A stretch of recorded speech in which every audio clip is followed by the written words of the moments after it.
الاستاذ حبيولك. اسكو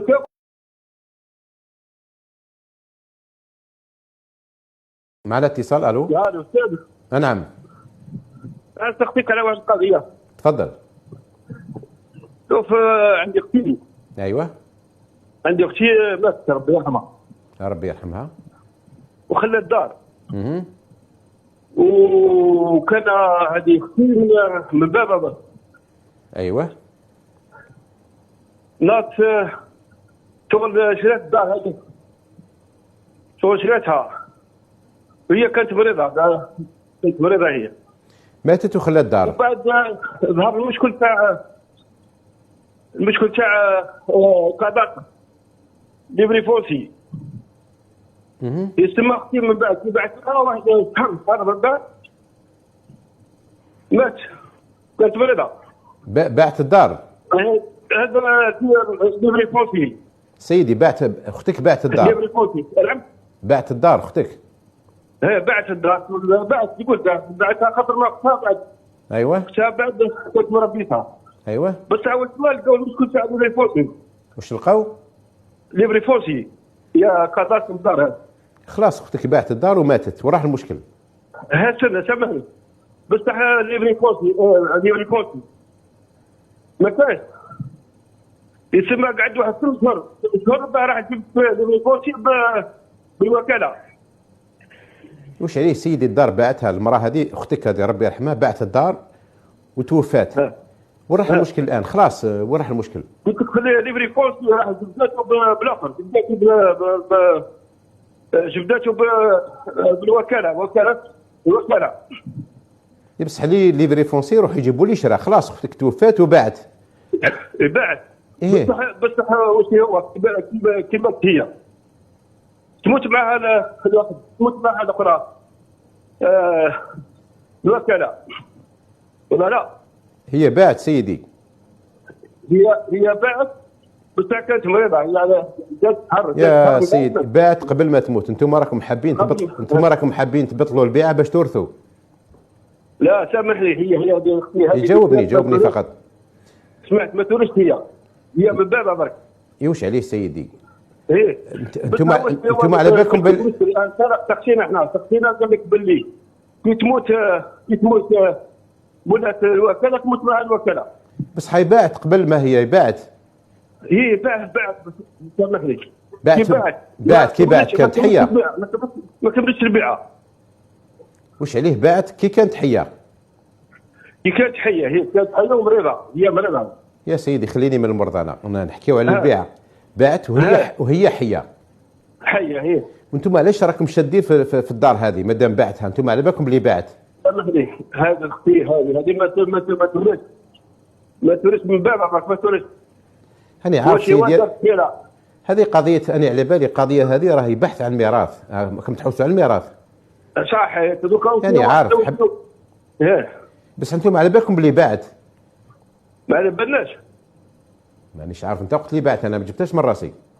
ما على بالناش خلاص بالبعد. ماشي قلت لي دوكا باعت. بعد كي رحنا لدار تراب جبنا النيجاتيف دينا على اختنا. مازال اختنا هي ميته ومازال على اختنا.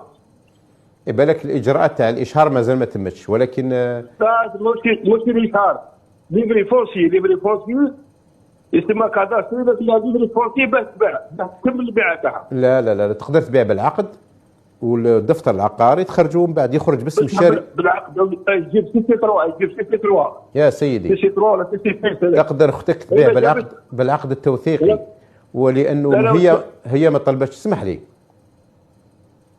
يا سيدي. وي انا هي تقدر تبيع بالعقد تاع الموثق لانه هي كان عندها الحق مادام المنطقه ممسوحه جاز عليها المسح. عندها الحق تحصل على الدفتر العقاري ما حصلتش عليه ما طلباتوش. تبيع بالعقد التوثيقي اللي عندها. ولما تبيع بالعقد التوثيقي الشاري الجديد يستخرج الدفتر العقاري باسمه هو. ما خرجيش باسمه هو. وش عليه يطلب الدفتر العقاري هو مادام دار. هي كيفاش باعت؟ واش من طريقه باعت هي؟ شوف هي شغل هي ما باعت. هي نقولوا كانت مريضه. يا سيدي راك شاد لي غير في المرض. حنا رانا يا سيدي ما طولت عليك سيدي خليني يا انت الوكاله اللي دارت لها اختي حبيبي اسكو تاكل ولا ما سيدي تاكل؟ يا سيدي سكسيتك انا جاوبني واش من عقد باعت الطريقه اللي باعت بها؟ قلت لك الطريقه تاع بالعقد. كيفاش باعت عن كاتب؟ باعت بالعقد، بعده بالعقد. ومن بعد العقد لازم تيكيت باللي مع كما دار هذه استماره نضيفها. ما جابوش تيكيت كاداستري لازم لي فوسي. يا سيدي ماشي شرط الدفتر العقاري، ماشي شرط. دوك نجاوبك معايا. كيبان الميراث يقول لك كل شيء ممكن. يبان المرض يبان كل شيء. إذا باعت حقيقة يبان حياتها. عندها عقد توثيقي تاع الموثق. المنطقة ما كانتش ممسوحة، جاز عليها المسح. عندها الحق تطلب الدفتر العقاري، لأن الدفتر العقاري مرتبط بعملية المسح. ما طلبتش الدفتر العقاري بصح الملكية تاعها، عندها العقد. تبيع عقد، عندها عقد توثيقي، تبيع عند الموثق ويستخرج الشاري الجديد عقد توثيقي أيضا. وعنده الحق يودع طبقا للإجراءات القانونية ويتفد الدفتر العقاري باسمه هو الشاري الجديد. عملية بسيطة. أما أنها باعت في مرض الموت ممكن ما نعرفوش، لكل من له الصفة أنه يطعن في عملية البيع. ما عدا ذلك عملية البيع صحيحة وسليمة فقط في مرض الموت. لأنك مرة تقول لي باعت، مرة تقول لي ما باعتش. هو المهم في كل هذا أنه الناس ما يديروش اعتبار الإنسان اللي شرا ودفع أموال وداتهم أختك الله يرحمها، وربما قسمت لكم انتوما، وربما مدت لأي كان، وربما صدقت بهم. ما نخموش على الإنسان اللي شرا هذاك. المهم بطلوا عملية البيع باش حنا ندو هذاك العقار ونقسموه. وهي نفسها. إذا الآن العملية سليمة.